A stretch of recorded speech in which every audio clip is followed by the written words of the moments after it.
Assalamu alaikum, dear viewers. Hope you all are doing great. Today I am going to start my third lecture about introduction of psychology, subject code psychology 101. So आज के lecture में हम कुछ school thoughts पढ़ेंगे. ठीक है, school thoughts of psychology.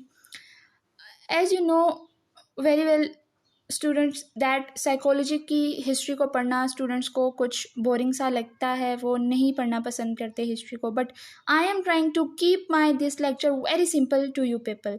ठीक है, फॉर यू, कि आप लोगों को समझ आ जाए. ठीक है, आसान लफ्ज़ों में बात करूँगी, जस्ट आपकी बेस लाइन क्रिएट करनी है. ठीक है, ताकि आप लोगों को समझ आ जाए ये चीज़ होती क्या. Let's go.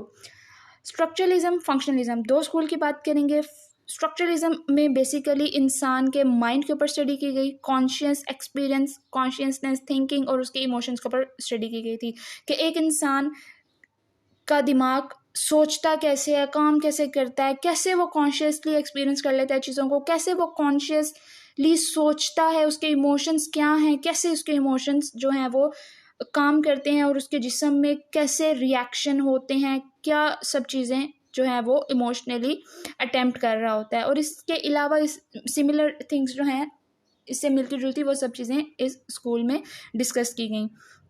इसके अलावा विलियम वॉन्ट पहले इंसान थे जिन्होंने फर्स्ट साइकोलॉजी लेबोरेटरी को सेटअप किया, इनकी सेटिंग की जर्मन में इन 1879 में. अब इस लेबोरेटरी में साइंटिफिकली साइकोलॉजी को स्टडी किया जाता था एक इंसान के बिल्डिंग ब्लॉक्स ऑफ माइंड के ऊपर. ठीक है, कि जैसे हर एक चीज़ की बिल्डिंग ब्लॉक होती है ना, ब्लॉक 1 2 3 4, तो इंसान के दिमाग के भी कुछ बिल्डिंग ब्लॉक्स है जिसके ऊपर स्टडी की गई.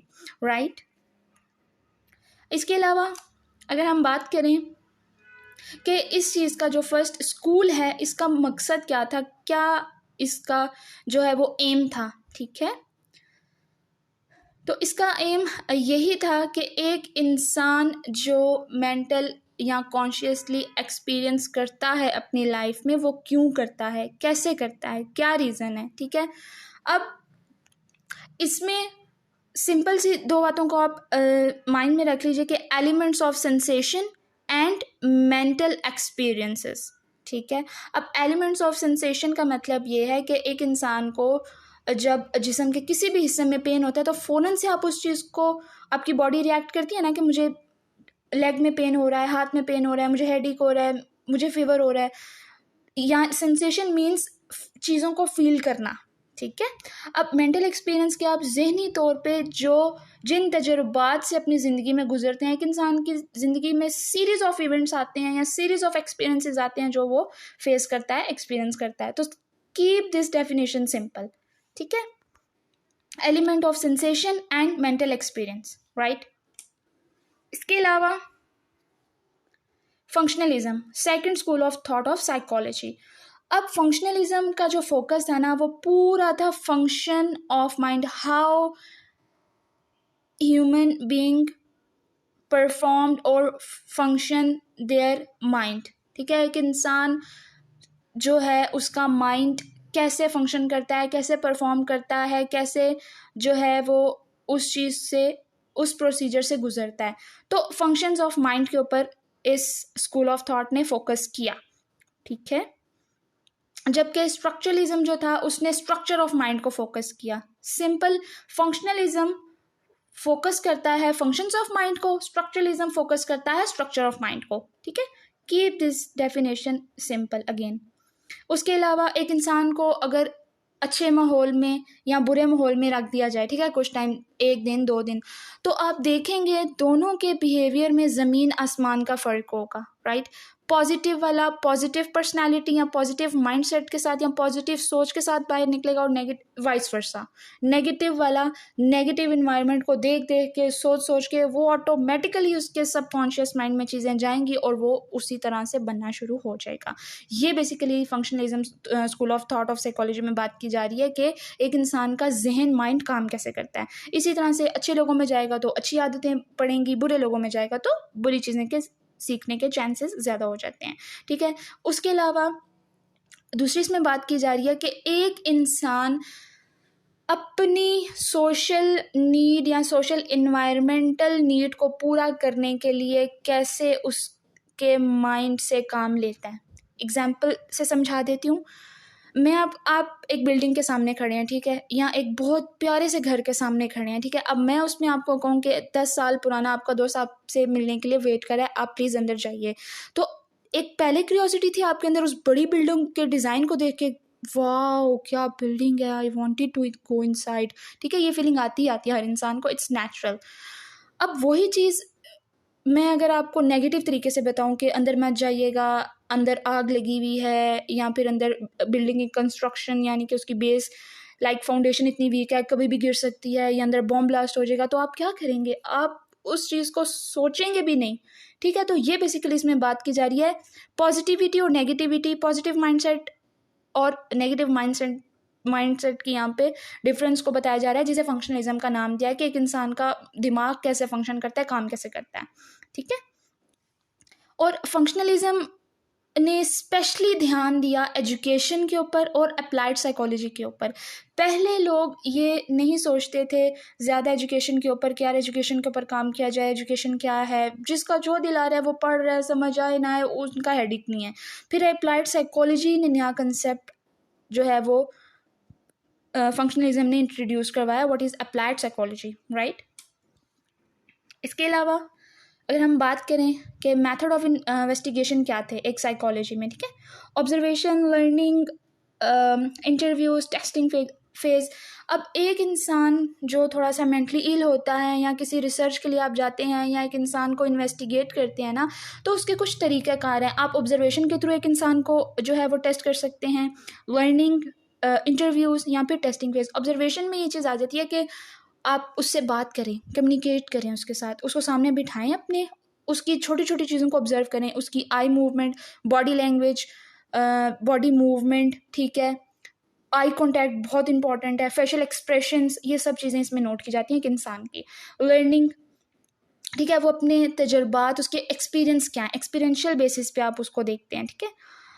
इंटरव्यूज़, अगेन इसमें क्वेश्चन आंसर्स का सेशन आप रखते हैं, और ऐसे साइकेट्रिस्ट कुछ ट्रिकी क्वेश्चंस करते हैं ना एक इंसान से कि साइकेट्रिस्ट के बाएं हाथ का खेल है कि वो सामने वाले के बिहेवियर या उसकी सोच को फ़ौरन से ट्रैप कर लेते हैं कि इस एज एन इंडिविजुअल इंसान है कैसा, नेगेटिव है, पॉजिटिव है, कैसा है, ठीक है। फिर उसको टेस्टिंग फेज में आप लेके जाते हैं ऑब्जर्वेशन, लर्निंग, इंटरव्यू के बाद, राइट। इसके अलावा विलियम जेम्स ये जो हैं ये हार्वर्ड यूनिवर्सिटी के प्रोफेसर भी रह चुके हैं, ठीक है, और इन्हें साइकोलॉजी और फिलॉसफी बहुत ज़्यादा फैसिनेटेट करती थी, अट्रैक्ट करती थी, उन्हें बहुत इंटरेस्ट था कि वो साइकोलॉजी को, फिलॉसफी को पढ़ें, स्टडी करें, ठीक है। इसके अलावा इन्होंने 1875 में अपनी पहली बुक, अपने पहले कोर्स ऑफ साइकोलॉजी को इंट्रोड्यूस करवाया था। उस बुक का नाम था प्रिंसिपल ऑफ साइकोलॉजी, जो कि यूएस की टॉप सेलर में बुक आ चुकी थी, ठीक है। उसके अलावा जेम्स ये भी लिखते हैं कि एक इंसान इनका इंटरेस्ट इस चीज़ में भी था कि एक इंसान कैसे रिलीजन को मानता है, यानी कि उसका interest, values, norms, traditions, cultures, इनमें भी जेम्स को बहुत ज़्यादा इंटरेस्ट था कि वो इन चीज़ों के ऊपर स्टडी करें, बात करें। उसके अलावा जॉन डिवाई, ठीक है, अब ये जो थे ये फेमस अमेरिकन एजुकेशनल साइकोलॉजिस्ट भी रह चुके हैं, ठीक है, फेमस एजुकेशनल अमेरिकन साइकोलॉजिस्ट थे ये, ठीक है। अब इनका ये मानना था कि स्टिमुलस रिस्पॉन्स, ठीक है, स्टिमुलस रिस्पॉन्स फिनोमिना, ये क्या चीज़ है? अब इन्होंने बोला कि स्टिमुलस रिस्पॉन्स बिहेवियर जो होता है, बिहेवियर भी आप इसे कह सकते हैं, बिहेवियर, फिनोमिना, नेचर, पर्सनैलिटी या टेम्परामेंट, जो भी आप यू नेम्ड इट, ठीक है, वो ऑटोमेशन नहीं होता, ऑटोमेटिकली नहीं होता, ठीक है। एक इंसान बिहेव करता है according to their environment, according to their mind, according to their perception, ठीक है।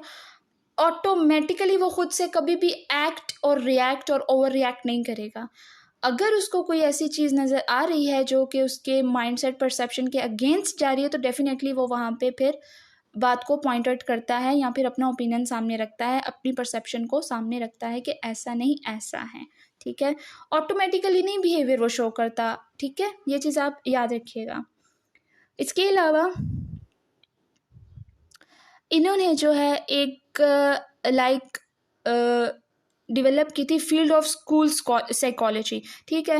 इन्होंने स्कूल साइकोलॉजी का कंसेप्ट दिया, हमें समझाया कि व्हाट इज़ स्कूल साइकोलॉजी। इसमें टीचर्स का स्टूडेंट के साथ कैसा इंटरेक्शन है, कैसा रिलेशन है, कैसा वो ट्रीट करते हैं, या कैसे एक बच्चे को उसकी आप कह सकते हैं कि IQ लेवल के मुताबिक पढ़ाया जाए, ये सब चीज़ें इसमें डिस्कस की जा रही हैं।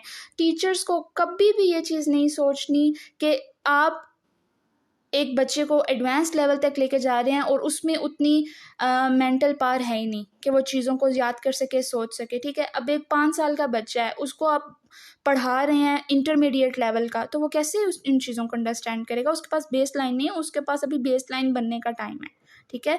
तो ये बात कर रहे हैं कि टीचर्स को ये देख लेना चाहिए कि सामने वाले बच्चों की कितनी मेंटल पावर है, उसके अकॉर्डिंग वो फिर करिकुलम एक्टिविटीज़ या फिर उनका सिलेबस कोर्स जो है वो डेवलप करें, ठीक है, ताकि उन पे इतना मेंटल प्रेशर भी ना पड़े, ठीक है, बर्डन भी ना पड़े स्ट्रेस का, और वो इंजॉयफुली इंजॉय करके, ठीक है, वो अपनी जो स्टडी है, एजुकेशन है, ठीक है, प्राइमरी स्कूल की वो कंप्लीट कर लें, ठीक है। उसके अलावा टीचर्स का रवैया बच्चों के साथ बहुत ज़्यादा काउंट होता है, उनकी नफ्सियात पे बहुत अच्छा असर डालेगा या बुरा डालेगा, अगर टीचर्स जो है अच्छा बिहेव करें या बुरा बिहेव करें। इसके अलावा गैस्टल साइकोलॉजी, इन्होंने ये बात की, ये इस बात पे फोकस कर रहे हैं कि how people consider an individual object, ठीक है, एज अ होल और एज अ यूनिट। अब एक चीज़ को हम एज अ होल क्यों देखते हैं और उसी चीज़ को जब हम पास से देखें तो एज एन इंडिविजुअल क्यों देखते हैं, ठीक है, ये इसमें बात की जा रही है बेसिकली, ठीक है।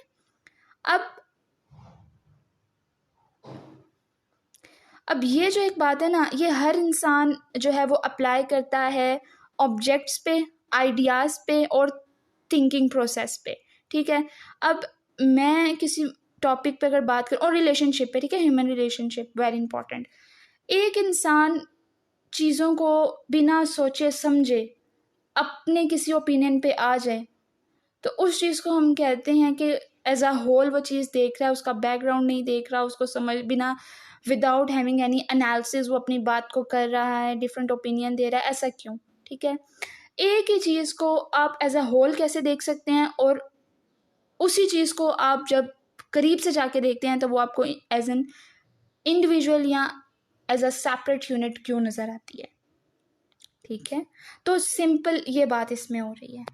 होप सो आपको आज का लेक्चर मेरा पसंद आएगा, आप सपोर्ट करेंगे। Thank you so much. अल्लाह हाफिज़, टेक केयर।